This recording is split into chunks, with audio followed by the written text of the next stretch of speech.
আলহামদুলিল্লাহ। এক ভাই প্রশ্ন করছেন, শ্বাসকষ্ট রোগীরা ক্যালসিয়াম খাবেন কিনা। উত্তর হইল, শ্বাসকষ্ট রোগীরা ক্যালসিয়ামের ট্যাবলেট খাবে না। কেন খাবে না? উত্তর হইল, ক্যালসিয়ামের ট্যাবলেট শ্বাসকষ্ট বাড়াইতে সহায়তা করে, এই জন্য ক্যালসিয়ামের ট্যাবলেট খাবে না। তাহলে ক্যালসিয়ামের ঘাটতি পূরণের জন্য কি করবে? উত্তর হইল, ক্যালসিয়ামের ঘাটতি পূরণের জন্য তিল খাবে। বাজারে সাদা তিল এবং কালো তিল উভয়টাই পাওয়া যায়। সাদা তিল খেতেও মজা আছে, সাদা তিল খেলেই হয়ে যাবে। সাদা তিল খাবে প্রতিদিন সকালে, দুপুরে এবং রাত্রে খাবারের পর 2 চা চামচ করে 2 বার অথবা 3 বার খাইলে হয়ে যাবে।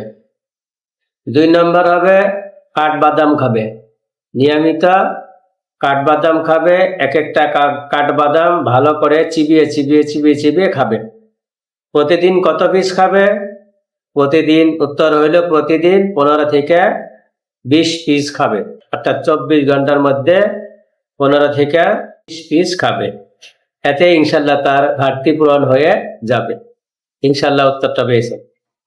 আল্লাহ হাফেজ।